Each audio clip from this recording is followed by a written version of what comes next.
ওয়াদউহু খাউফান ওয়া তামা, এবং তাকে ডাকো, আল্লাহকে ডাকো ভয়ের সাথে এবং আশার সাথে।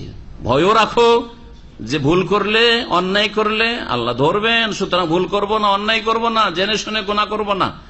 আর আশাও রাখো, ভুল হয়ে গেছে, অন্যায় হয়ে গেছে, গুনাহ হয়ে গেছে, এখন করার কি আছে, তাহলে আল্লাহর কাছে তওবা গ্রহণের আশা রাখো, সংশোধনের আশা রাখো, আল্লাহর কাছে মাগফিরাত, আল্লাহ ক্ষমা করবেন, মাফের আশা রাখো, আল্লাহর রহমতের আশা রাখো। দুটোই রাখতে হবে।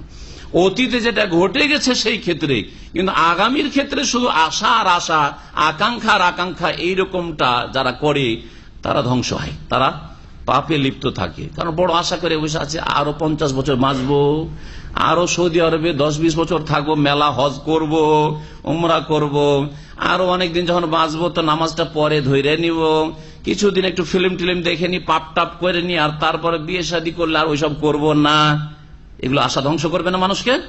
সুতরাং বোঝা গেল যে অতীতে যেসব ভুল ভ্রান্তি হয়ে গেছে সেই ক্ষেত্রে আল্লাহর রহমতের মাগফিরাতের আশাবাদী হইতে হবে। আর আগামীর ক্ষেত্রে আল্লাহর আযাবকে ভয় করতে হবে, যে আমি যদি ফিল্ম দেখি, আমি যদি অন্যায় কাজ করি, আমি যদি ব্যভিচারের কাছে যাই, আমি যদি সমকামিতার কাছে যাই, আমি যদি নামাজ ছাড়ি, আমি যদি হারাম কাজ করি, আমি যদি ফরজ ত্যাগ করি, আমি যদি আজকে ফরজ রোজা রমজানে না রাখি, তাহলে কি হবে? আল্লাহর আযাব আসতে পারে দুনিয়াতে, আখিরাত তো আছেই। এই ভয় রাখতে হবে, খাউফান ওয়া তামা।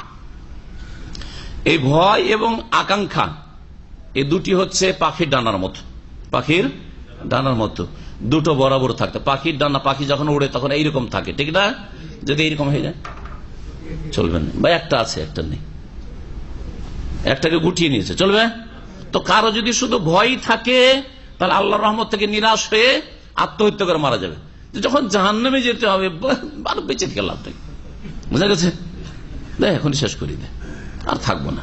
আর যদি শুধু আশাই থাকে, আশার ডানা, আকাঙ্ক্ষা, লম্বা উচ্চ আকাঙ্ক্ষা, আর এইদিকে এটাকে গুটিয়ে নিয়েছে, ভয়, আল্লাহর ভয় নেই, পাপ করতেই থাকবে, পাপ করতে থাকবে। আল্লাহ গাফুর রাহিম, চুরি করছে, ডাকাতি করছে, বেইমানি করছে, আত্মসাৎ করছে, আর জিনা করছে, আল্লাহ গাফুর রাহিম, ঠিক না? নামাজ পড়ছে, আল্লাহ মাফ করবেন, আল্লাহ মাফ করবেন না, এরকম করে আল্লাহ মাফ করবেন না। দুটো ডানা যেন ঠিক থাকে আপনার। ইন্না রাহমাতাল্লাহি কারীবুম মিনাল মুহসিনিন, নিঃসন্দেহে আল্লাহর রহমত সৎকর্মশীল বা নিষ্ঠাবানদের নিকটবর্তী। তাহলে আল্লাহর রহমত পাওয়ার জন্য কি হইতে হবে? মুহসিন হইতে হবে, আপনাকে সৎকর্মশীল হইতে হবে।